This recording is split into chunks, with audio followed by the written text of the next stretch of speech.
Welcome to Kingdom Conversations, everybody. I'm your host, Pastor Jason Hendrickson. And listen, today is another day. I hope everybody had a great weekend. Most of all, I hope that you spent some time with your families and most of all, spent some time with the Lord this past week. And I hope you guys had a powerful service yesterday. God knows we did. And we hope everybody is okay because they said tornado was coming into New York City, and we just want to check in and make sure, especially all of our people out in Long Island, make sure that y'all are all right. Listen, today is an amazing day because I have had the privilege to interview a lot of amazing people, but I've never interviewed, except my pastor, one of my teachers. And today is really amazing for me because I made a decision about a year and a half ago that I wanted to go back to school and get my degree because I kept missing opportunities. Because I had job opportunities with the office of the pastor at different, wonderful organizations. They would bring me in and they loved the way I preach, but when they got to the interview, they would say, "What school did you go to?" And I kept missing opportunities because I never finished seminary. I started out years ago, myself and Bishop Hezekiah Walker. We both were in school together at the same time at Hughes Theological Seminary, but neither one of us finished. And it's amazing that he's back in school now, and so am I. But when I got to class the first day, I saw this guy in the front of the class, and I said, "Oh, this is going to be good. This is going to be good," because I knew I was in the hands of a capable man of God that was a teacher, and he got more degrees than a thermometer. So, it was just all right with me. And I want to bring to the stage someone that I've grown to love as a brother, co-laborer in the kingdom, and respect because, like I said, he was my professor, and I got my associate's degree under his tutelage. So at this time, I want everybody to put your hands together and receive none other than my brother, Elder Kesean Joseph. What's Elder, going on? Bless you, bless you. What's going on? Listen, man, I'm so excited to have you here. First of all, I want to say thank you for coming. I need to plug because we are just excited to be a part of what God is doing in this part of the kingdom. Yes, and you are a major player in the game, man. So I want to say thank you. I don't take it lightly that you took time out of your schedule to be here with us. So let's get right to it, man. Yes. Tell my audience, the Kingdom Conversation audience, who is Kesean Joseph? Well, I'm just a brother from Brooklyn. I love God. I am a student of the Word of God. I love to study, love to read. I've been blessed by God to be an author multiple times, a ghostwriter a few times. I've been preaching since I was. Now hold it. Let it slide, man. No, we can't let that slide. What do you mean a ghostwriter? Let it slide. No, I do love it. Ghostwriting is a profession. So I do. Yes. I have written for some folks. Some people. Sometimes bigger things. Some of it, works that have been published. Some of it not so much. But is it true ghostwriters cannot reveal that they're ghostwriters of that particular work? Yeah. It depends on your contract, but yeah. Wow. Yeah, and I would never tell. I would never tell. I would just kind of just sit there. Team, y'all get ready. I just found out who's gonna write the rest of my book. Go ahead, Elder. Listen, you've had plenty already. You've already, killed the game with that. I don't, you don't need me. But I've helped, some people, I like to help them get along. So I've been doing that, and then thank God this new book has kind of opened me up to even more people who want me to, help tell their story. And so I'm just excited, So those things that I love, and I just serve, and I love to love the Lord and serve the Lord the best I can. Man, I remember. I don't know if people remember, but when we used to go to the broadcast at Institutional, there used to be this little guy singing and playing a tambourine and just going in shouting. I had no idea that was you until somebody put up a video. I said, "Wait a minute, that's Professor." That's what I call you. I said, "That's Professor." How long have you actually been preaching? I've been preaching since I was 11 years old. The Lord has blessed me. I've been preaching a little bit longer than that, but licensed. I started as licensed junior minister under Bishop Carly Williams Jr. Since I was 11, and I've been going since then. Yeah. Wow. And what church are you currently at? Because I You know know, you're not at institution anymore. right. I'm at Love Fellowship Tabernacle with Bishop Hezekiah Walker, The Brooklyn campus or the PA campus? Brooklyn. Brooklyn. Okay. Now, I saw something online.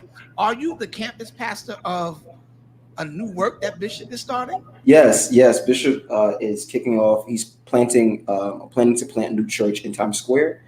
And so it is a merger church between his Kingdom Church of Harlem and there's a predominantly Caucasian church in Harlem as well.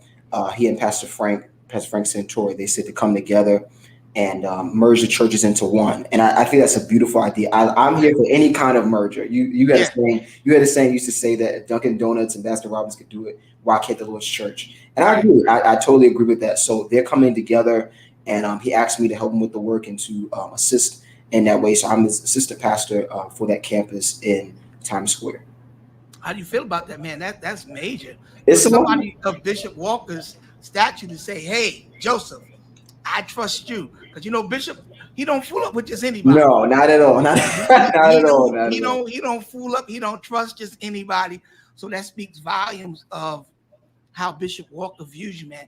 Is there any pressure on you with that? He doesn't put any pressure, but sometimes I exert my own pressure because I want to do well. And every now and then, because Bishop, he's very down to earth. He's very Mhm. he knows everybody Mhm. by name. Like that's how he Yeah. is. So sometimes you can forget how large of an assignment this is and how big of a person he really is. And so every now and then I catch myself like, wait, I'm really serving, saying under Bishop Walker. Yeah. So it is a little bit of you want to do well. And I think with him, Yeah. I just want to make sure I'm doing well. But one thing about him, he doesn't add pressure. He tells me, do your best. You know what I'm saying? I believe that you can do what it takes to make this work. And he supports me in it. And I'm really grateful to him for that. And you're serving with my other brother, Ron Julian. Yes, sir. Yes, sir. Yes, That's sir. my guy. That's my Yes. guy. Yes. So when do you guys have services? So we have service on fourth Sundays of every month.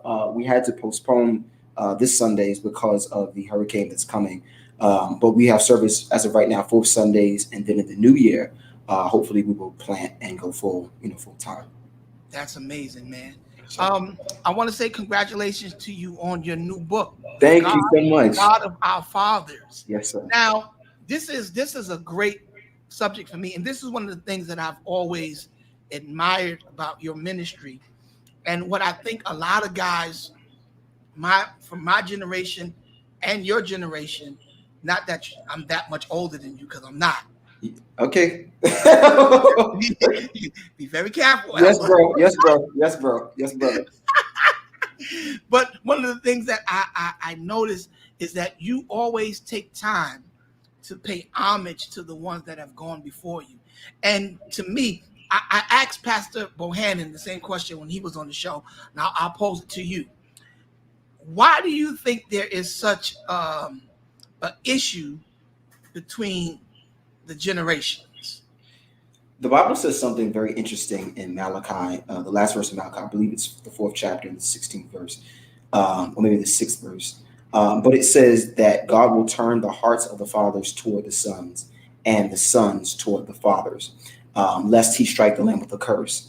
And so within that, a lot of times we quote that. And so it's nice to think about. But when I began to really meditate on that, I realized there has to be a turning of the heart. And when I say that, there's a level of vulnerability that has to exist between fathers and sons that a lot of times is just not there. And so a lot of times we are, it's kind of like it's really robotic, it's strict, they just say, just do it, just do it. And so there's a disconnect because all we know of them, a lot of times the relationship between this generation and the old generation is sometimes I only hear from you when you want to rebuke me, or I only hear from you when I'm doing something wrong, or what I'm saying, or you're only telling me what to do or how to do. But when there's a vulnerability that's there, when the heart is open and you can say to them, son, don't do this because I did this and blank, blank, blank, blank, blank. And I think one of the biggest problems we have, we don't realize there's nothing new under the sun. The things that we've been doing now, the things we do now are just as old, like they've been going through it for years.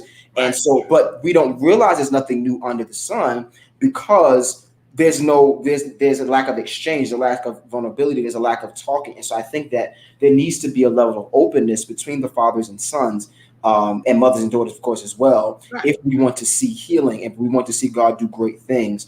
And I think that that's one of the biggest things. There's a lack of vulnerability between fathers and sons. We will listen to you once we know your story. That's one thing about millennials and Gen Z. If we just think of you as just a rule book, we're not going to hear you. But if you know there's a story there, I've been through this, I've done this, I've seen Right. this, I've gone through this, I've planted and failed. You know what I'm saying? I've tried and been successful. I built a church. I didn't build a church. You know what I'm saying? Once we hear that, it'll change how it is viewed from just a corrective standpoint to a motherly or fatherly standpoint. Yeah, because I think that my interaction with the millennials and even the Gen Zs has been extremely successful because I understand that it's not my assignment to compete with you guys. It's my job to assist to complete. Mhm. And by doing that, I understand that there's certain spaces that I no longer need to occupy. Yes, You know, sir. I'm a musician. Yeah. So I used to play drums for Bishop Walker for years. We traveled all over the place. I would feel strange trying to go around to play drums for Vincent right now. But they It do would it. just They look, do it. yeah, it would just look strange to me.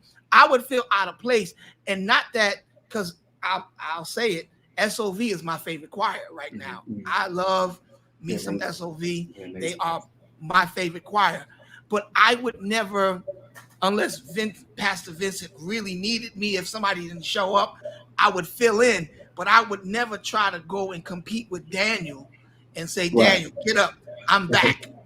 I'm dusting my sticks off. Right, I'm right, ready. right. No, I think that one of the other things that have happened is you never want to get past a certain age and forget the importance of reinventing yourself Yes, sir. and Yeah. finding yourself in lanes. And I think that's one of the great things about this pandemic. The pandemic, for everybody that has been awake, Yes. has reinvented themselves and they have found new talents and new passion Yeah. in areas that they probably never knew existed. And that's the one good thing that I've taken away from this pandemic. I can't stop reinventing myself Yeah. because I understand Elder Kesean is coming right behind me, and I'm not trying to compete with you. I'm not trying to do what y'all do.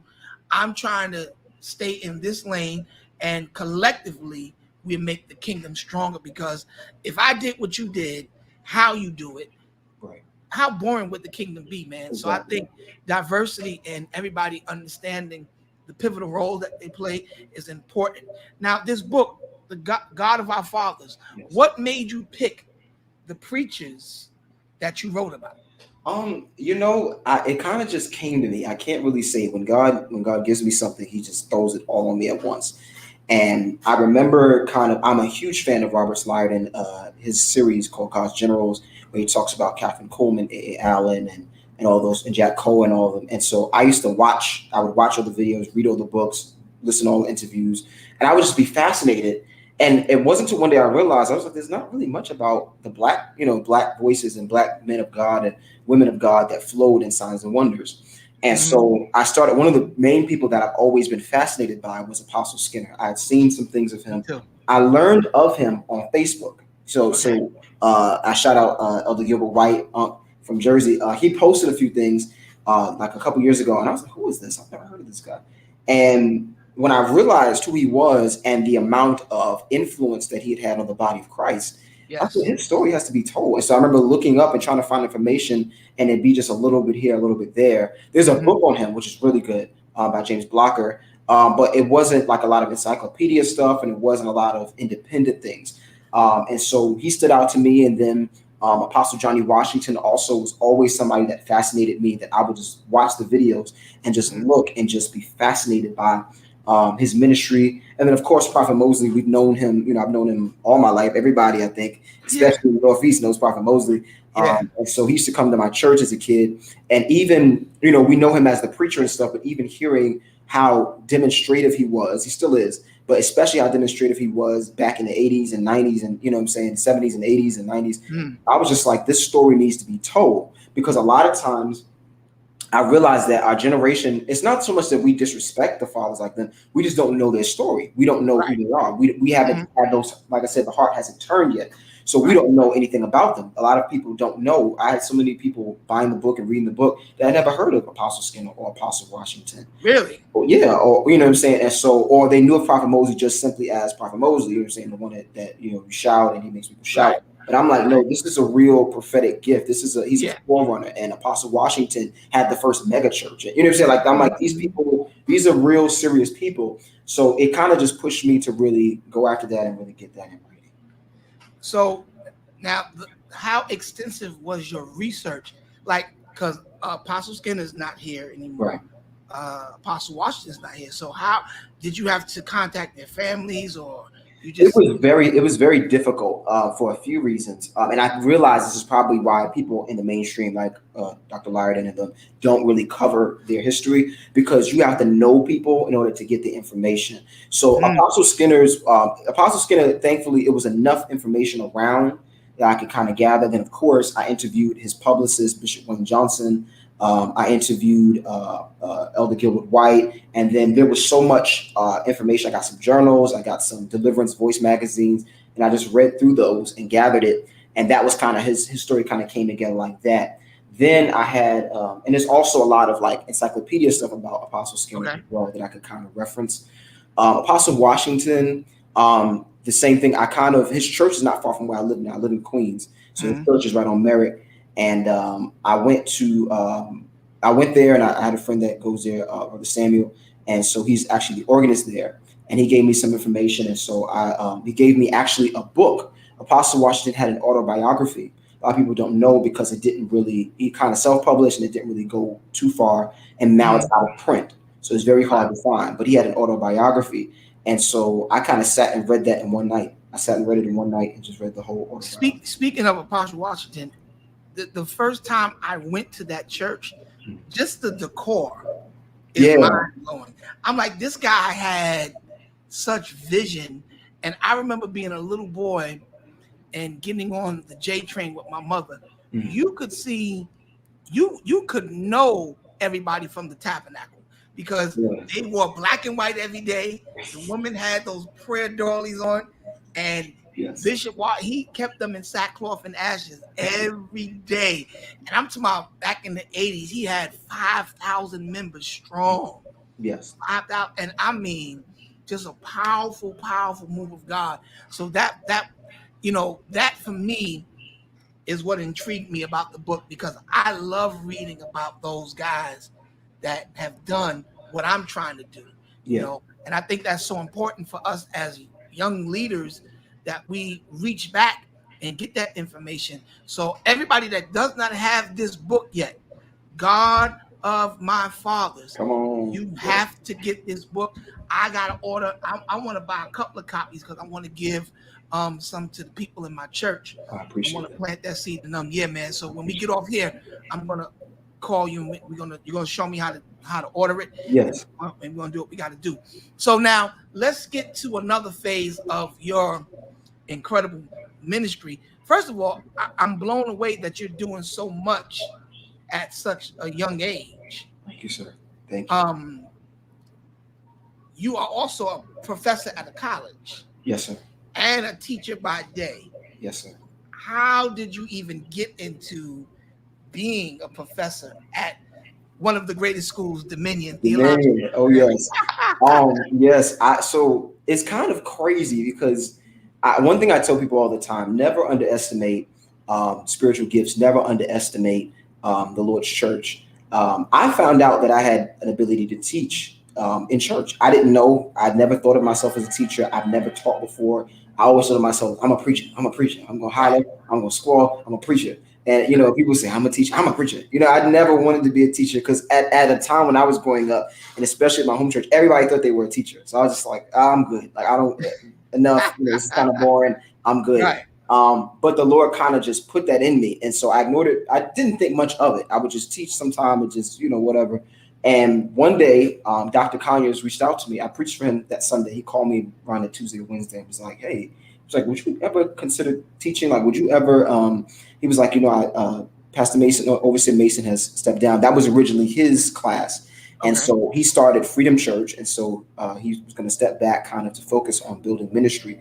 And so Dr. Kanye said, would you consider, like teaching at Dominion? So I'm like, I never taught no school. I barely taught Sunday school. I've never, I attended, but I've Right. never I don't know about teaching. I've never taught. So I said, okay, let me see. I said, if I can come up with a concept or a curriculum, I'll do it. But I was like, I don't think I can. And I sat down and the Lord just gave me everything for Old Testament analysis and just kind of just download and gave me like an outline. And then I just started writing it and coming together. I put that together. Lord blessed me to put that together in about 2 weeks, curriculum. I never done it before.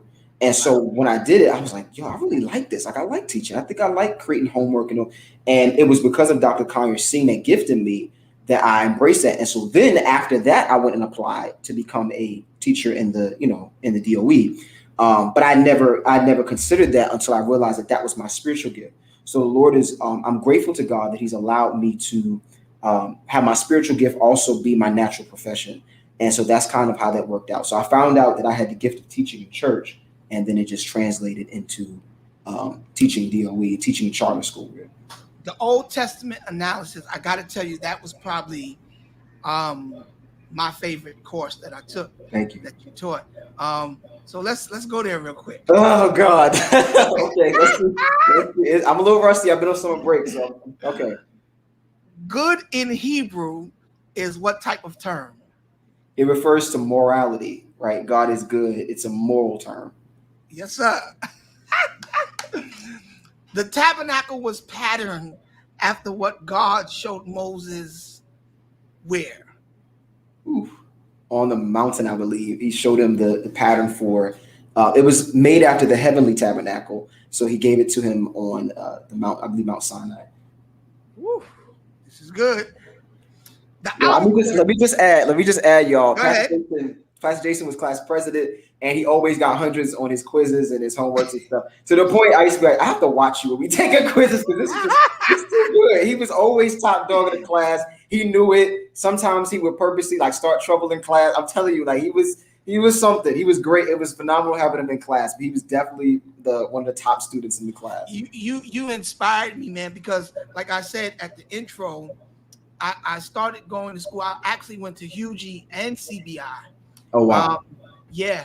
And when ministry started kicking up and I started New Sounds and I started traveling, preaching, I was never in New York anymore. I was always gone. Yeah. And I dropped out. And me and Bishop Walker actually, this was so crazy. Me, Bishop Walker, and Sean Gibbs was all in the same class together. Really? So we didn't get a whole lot of work done because all we did was joke around in that class. And we had some really great teachers at Hugie. Where was Hugie at? It was in Brooklyn? It's in Harlem. In Harlem. Yeah, I think it was on like 137th and Convent, something like that. Okay. It was uptown. And I dropped out of both those schools, man. And I always wanted to go back to school. But even when I went to CBI, I had a teacher there named professor named Dr. Turner. She's really the one that put that bug in me to finish and go back and get my degree. And so, again, ministry, then I started the church. And then when I saw Dr. Kanye's doing the Dominion, and I saw all you guys there, I was like, nah, this is it. Wow. So when I went back, man, you were a very big inspiration to me, even why I'm back in going for my bachelor's now. Wow. Because of your teaching, and you just ignited a light for stuff that I learned already, but it made me go back and study again. So, I think that it's important that we find and connect with people in our lives that will ignite that fire for more. Yes. And that's what you did for me, man. So thank you so much. Oh, to God be the glory. Thank you. I'm not done with you with this quiz though. You ain't finished. Let's do it. Yeah. The shoes is on the other foot today. Lord. Okay. I just got 2 more questions for you. Okay. The outer court was the place of what? Ooh, was that soul? I think. Soul of no, it's 2 things. Ooh, you taking me back. Okay, let me think. So there's the outer court, inner court. Okay, outer court is the physical or the body realm. It's the place of purification and repentance. Ah, Okay, you got me. You got me. You got me. It's been a while. I got you on this one. Okay. I know you're gonna get this one. The inner court is also called the what? The holy place. Bingo. So out of you got like a 95 today. I'll give you 95. Thank you. Thank you. I thank you. 95 on my curriculum. Thank you, sir. Thank you. Yes, sir. And this is all stuff you taught me. Yes, You sir. get a Yes, 95 sir. today. I And appreciate it. I'll be kind because I remember you gave me extra credit one time, so I'll give you another 5 points, so you get 100. Thank you. I appreciate it. I appreciate it. Yes, sir. But when you talk about the church, yeah, what is your opinion of the state of the church right now, as far as the shifting, the argument between churches that have church in the dark and the light, churches that dress up, still those that dress down? What's your 2 cents if I said throw your opinion in the ring? What do you have to say about the state of the church? I would say that the church is on a threshing floor right now. The threshing floor is a place of separation where usually the wheat and the tares are separated. And so I think the devil would make us to think that the debate is really over what length skirt you wear, pants versus skirts, and light versus dark, and CCM versus gospel. The enemy would make us think like that. But really and truthfully, the war is about legitimate Christianity, authentic salvation, and people that are just churchgoers. And so I think he's using those other things as distractions. But ultimately, if we look close enough, there are churches that are full, that they dress up and are just as churchy as can be. Bishop Shante Young's church is full, and they're just as churchy, you know what I'm saying, churchy as can be, unapologetically Pentecostal and apostolic. They're all of that. And so, and he still has people, millennials, that respect him. Same with Bishop Jacobs. You know what I'm saying? This generation loves them. They wear vestments, they wear suits, and people still honor them and respect them. Right. And then you also have your, people like Pastor Joel Solomon and others and Dr. Stevenson and others that are doing it from a more radical standpoint where they kind of dress down, they're more relaxed. Sometimes lights are off, and they worship and seek the Lord in a different way. And, the truth of the matter is what will stand is whether it is built on Christ the rock. You know what I'm saying? If there are people that are saved in it. And I think, especially now this pandemic is separating the churchgoers from believers. You know what I'm saying? People that are saved for real, people that just go to church and be around. And so I think that that's what we're seeing. We're on a threshing floor at this point, and God is separating and moving the wheat from the tares. That's such a great way to put it. And me personally, I enjoy both experiences. Yeah, I like the old school. I don't dress like that anymore per se. I kind of presentation have geared myself towards the more radical now. Yeah. And my bishop hates it. Really?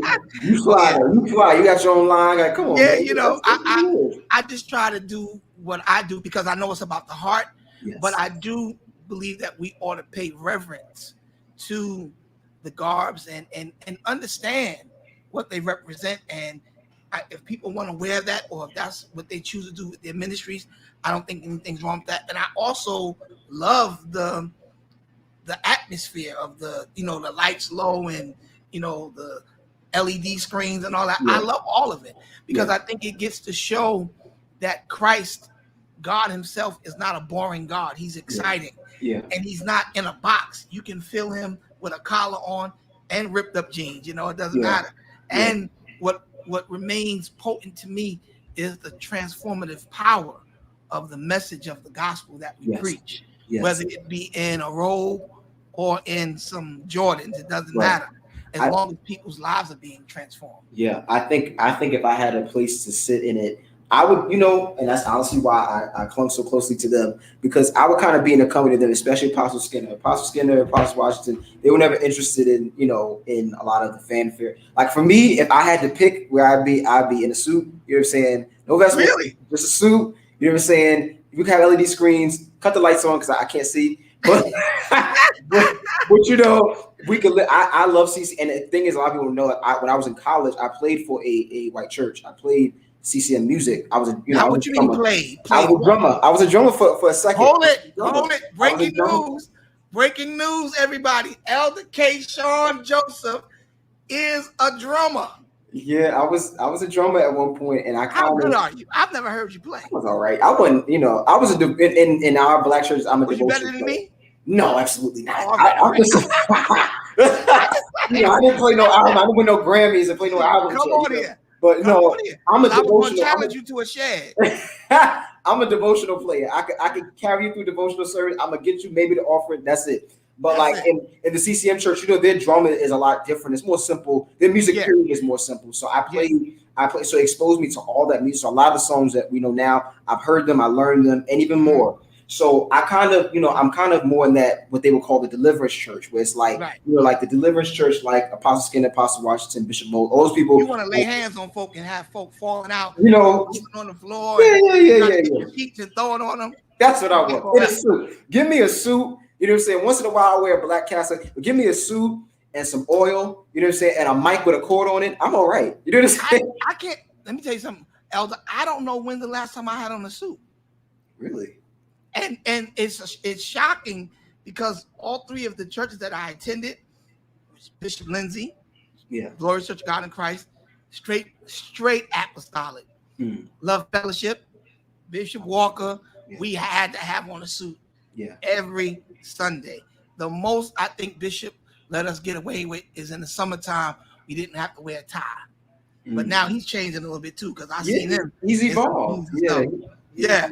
God is doing it. I'm going to take credit. I'm just kidding. but no, he's I tried to change him. He wouldn't do it when I was there. No, God is Bishop doing it. Darrell Hill, he can't stand it. Really? Oh man, listen. He's just now getting into doing dress down because they just got their new building, so he's outside in the tent having service. So he's doing that. But I guarantee you, Elder, as soon as they get back in that building, suits back on. Suits back on. Listen, I can dig it. I can do suits. I can do suits and ties. I like wearing suits. I'm comfortable in suits. A good suit, you know what I'm saying, at some church, I'm okay with that. I don't need it, I dress down is cool, but I like to dress down. Usually during the week I'll dress down. But preaching, When you get like 50, you're gonna be wearing a suit every day with that gold chain. Of course, I'm gonna say, Joseph, take that chain off. Put you on the all things hoodie. Right. Listen, I'm not even gonna make you buy it. I'm gonna be your stylist for when you get 40. Please do. But what is that? What is this thing? And thank God you don't do it. But why do preachers that are 25, why do they want to act and talk like they 60? What is that about? Because we didn't do that. Yeah, I honestly, I'll tell you. I honestly tell you, most of us that were that started out really young, we usually were around a lot of older people, and so it's like we were mentioned about like none of my pastors until now, none of my pastors were under 60. None of them. Wow. All my pastors, Bishop C. Williams Sr. was in his 80s, I believe, when he was pastor, late 70s and 80s when he was pastoring me.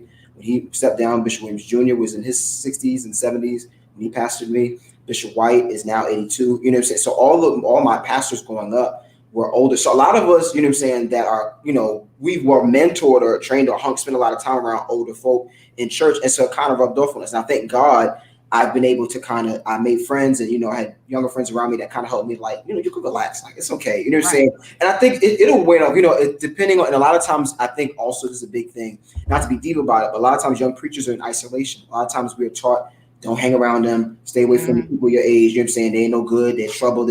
And so a lot of times we end up kind of isolated or with older people to protect our anointing and protect ourselves. And a lot of times we end up like replicating the stuff. I didn't smile for years. Like it was years. I didn't smile. I always thought you was a little shady when you was young. I said, he don't speak. What's wrong with this guy? I didn't smile. I was just very serious. I took it very seriously. I honored God. I'm glad we're friends now, because I want to tell you years ago, calm down. I wanted to grab. I'm gonna tell you. I'm gonna tell you. I want to get you, and I definitely got Jonathan McLaren. Yeah. I remember Jonathan McLaren, and that's my friend. That's my little brother. But I remember the day at Bishop Gerald Sieber's bishopric. Jonathan McLaren had to be like 17 years old. He came in garbed like a bishop. and he sat in front of me. I said, "Hey, you, what are you doing with that purple robe on? Take that." We laugh about it now, but I always want to get you and that Yeah, Jonathan McLaren. I yeah. want to tell you, Joseph, calm down, smile, smile. I did smile for you. I didn't smile, I didn't joke, I didn't laugh, I didn't hang out with people my age. I'm telling you, I was very because I was so serious. I was very serious. I You were. respect the men and women of God. I didn't play, you know what I'm saying? I was very reverential and I was protecting what I had. And, I was weird, you know what I'm saying? I was called from a young age. I knew I was called to preach from a young age. So it's kind of like I didn't really it was weird. I kind of always knew I wanted to be a preacher. Like some people say, I Right. didn't want that. I did. I wanted to. I was ready and the Mhm. Lord saw fit to do that. And so I was always kind of like, gotta be. They used to always tell me, be serious and don't play and da da da da. And you gotta, da. So I didn't smile, I didn't laugh, I didn't joke. I did the word of God. I preached, I prayed, and that was it. And I just went home. And it took me years to kind of open up and relax and realize that it's okay to live. Like it's all right to, Yeah. Yeah. Well, thank enjoy. God you ain't uptight like that now, because now I would definitely get you. I Right know. now, You were setting now, it on. I Joseph. know. Right now, Joseph, you're gonna calm down. You go on. Oh, you go and smile. You got a lot to smile about. But man, you are a phenomenal young man, and I want to say this publicly. I thank God for the connection, because what happened when I became a student in your class, it was something that has been in my spirit for a long time, of showing people, not so much doing a program or anything like that, but just bridging the gap, Yes, sir. the gap between generations, that it took nothing away from me to submit to your teaching, and actually your teaching made me better. I'm honored. I'm your, so your, honored. your teaching made me a better pastor, because I'm gonna tell you what I did now. I can tell you this now. I think I told you this before, but I'll tell you on air. We were in class on Monday nights, and I wish I had one of your things. I thought I had it here, but you gave out Oh, the these books. pamphlets. Yeah. Yeah, and everything you taught me on Monday, I taught my church on Wednesday, because I Wow. was just Wow. so blown away by the information, and how you were able to make it understandable. You know what I'm saying? It was foundational, and it was stuff that my church needed. To God. It was stuff that they needed. So I would take that same book, whatever our lesson was on Monday, that would be Bible study on Wednesday. Wow. And then I realized, I said, now wait a minute, y'all. Y'all getting the same education. I'm paying for it. I No need, more. look, y'all got to give some more offering. No, I'm just like, But it's but funny. It's funny you bring that up because I used to kind of get in trouble for that. Not in trouble, but I used to get pushed a lot. I have a lot of great, mentors in my life. I thank God for them. But some of them, because I was formally trained in seminary, went to Church of God Theological Seminary, got my master's. Um, I was kind of pushed to be more academic as far as like language and use more quotations and write into Arabian. And so a lot of it, I purposely, when I was doing my works, I purposely put it in plain language because I said, people are not going to. I want everybody to be able to read this. I don't want just academics to read this because first of all, it's about five of y'all. Just from a business perspective, it's about five of y'all, and it's about 500, people that have never been to seminary and don't right. understand this stuff. So if I want to reach more people and if I want more people to understand, I have to go beyond that. And so a lot of times people, it was kind of shade, what I'm saying, as far as like it was too brought down, I was watering myself down. And it's like, no, I just want everybody to understand. I want everybody to be on the same page. If you want me to go formal and blah, blah, blah, listen, I'll do all that on the side. But as of right now, I want people to be able to read and to understand in plain language, what I'm saying, what I went to school for and what I studied. Man, and you did a phenomenal job, because I never even heard of Marconiism until I Oh, took your class. yes, sir. You know, different things like that, and I was just like, "Whoa, this guy is really changing the way I approach the scriptures, the way and then one thing that seminary has taught me to do, um, when I'm home pastoring, my assignment is completely different from when I'm evangelizing, Yeah. Yeah. and I was able to develop a new style, a new presentation, because of your class. And Oh, thank you. I'm gonna tell you, I like teaching better than I do preaching. Yeah. Yeah. I agree. I Yeah, understand. I and understand. I think I'm more effective. I think I'm a more effective teacher than I am preacher. You know, I like to squall and holler and all that, but it's just a different flow when I'm teaching, and it's like I'm more open, and it's less of me. Because when you get into all that technique and all that, it can get a little fleshy sometimes. Yeah, it gets in there. Now I will say I've seen you destroy a house though. I definitely Yeah, I've been there yeah. when you destroyed the institution upstairs one time on Sunday morning. I never forgot. You preached from Mark 5. I remember you preached upstairs and Wow, wore the church out about the one with the issue of blood, wore us out. So I've seen you do it, and I've also heard you teach, and yeah, even in conversation with you, you teach, and you've taught me many things. You know, I remember you saying one time about jealousy, how jealousy comes from lack. I never yeah. forgot that. Never Wow, forgot that. You know what I'm saying? yeah. So these things I remember and I pay attention to. Man, so this is just amazing. Everybody that comes on the show, I play a game with them called word association. So how it works is I say something, and you immediately, without thinking, say the first thing that comes to your mind. Are you ready? Let me. Okay, let's do it. Lord have mercy. Um, I'm going to do it different because of who you are. I'm going to do it different because of who Okay. you are. Okay. Apologetics. What's the guy's name? He just passed away. Oh man, I can't think of his name. It's an Indian guy, but he's a great apologist. I can't remember his I name. know you're talking about. Yeah, He's the one that did that. Ravi Zacharias. Yes, Ravi yes. Zacharias. That's what. Ooh, his teaching on homosexuality is crazy. It's intense. Yeah. Eye opener. Yeah, it's intense. Powerful. The Torah. Moses. Prophets. I immediately I thought of Prophet Moses. As soon as you said prophets, I just thought of Prophet Moses. You can mix them up. You don't have to be scared. I'm good. Proto-evangelium. He called her woman. That's what I think about. The message from Bishop Nixon's church. He called her woman. Come on here, Elder. I love it. Washington. Tabernacle of prayer. Tabernacle of prayer. Okay. COVID.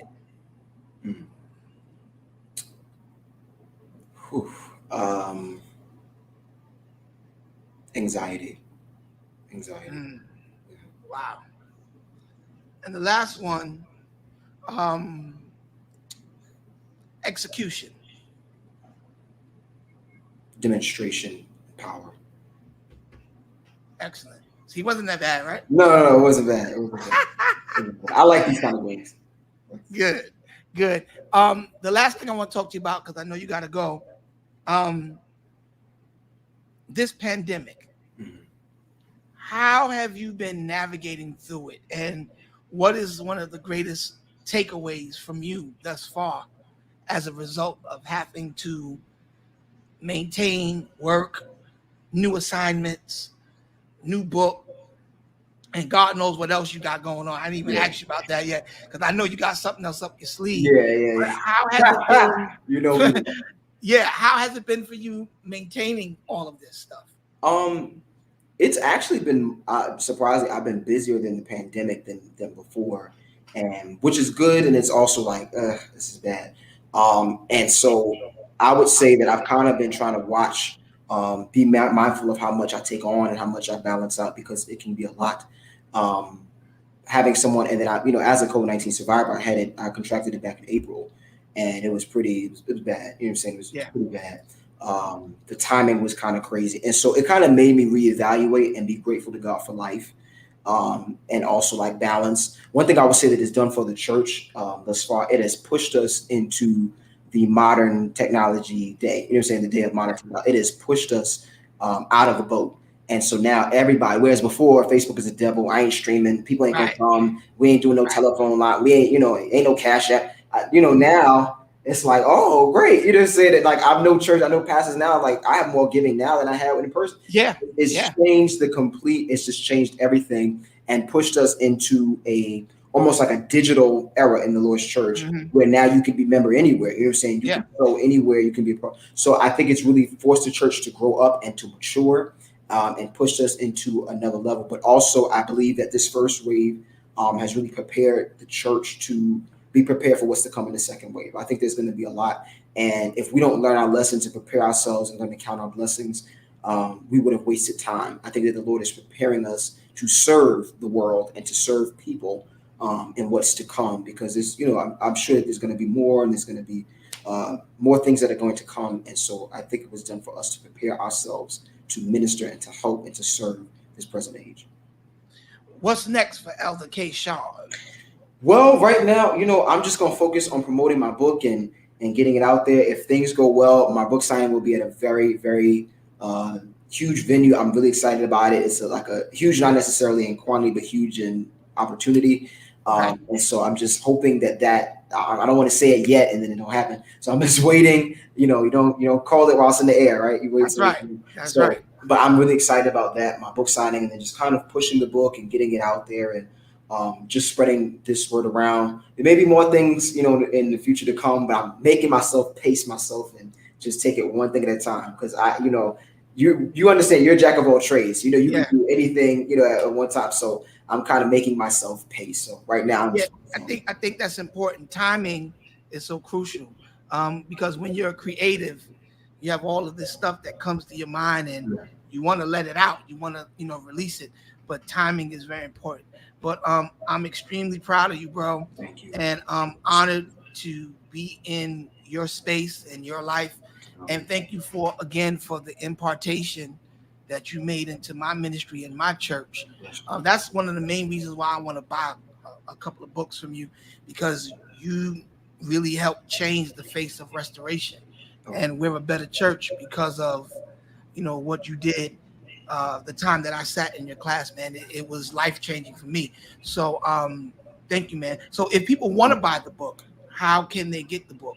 Yes, you can go to kjosephmedia.com.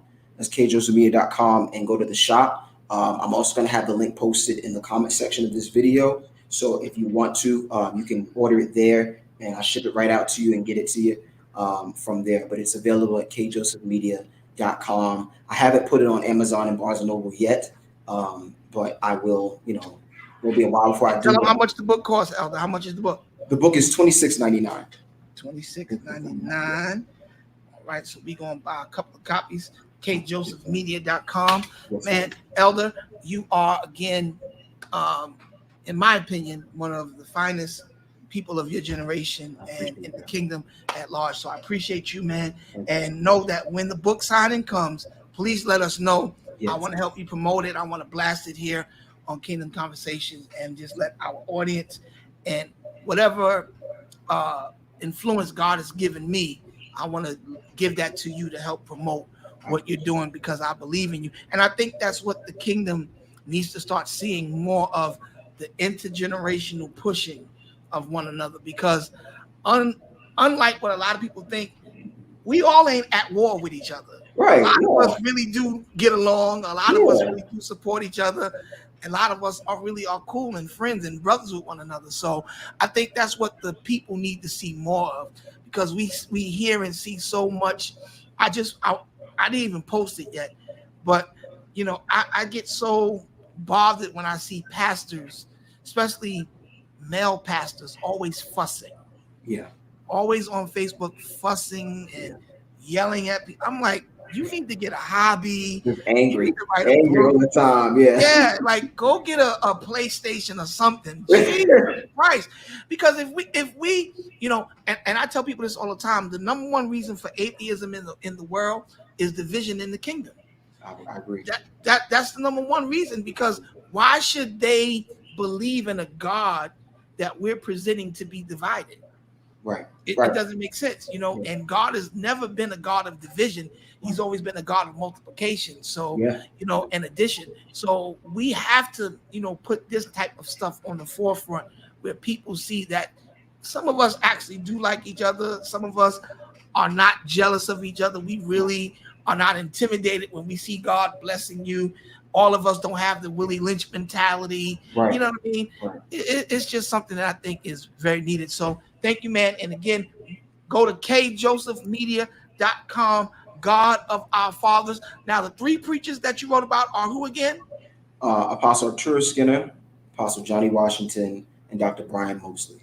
Dr. Brian Mosley. My God, all three powerful men. And I'm telling you, you really won't have an understanding of where you're going until you understand where you come from. So Yes, this is a great in-depth look into the foundation of what we are doing now.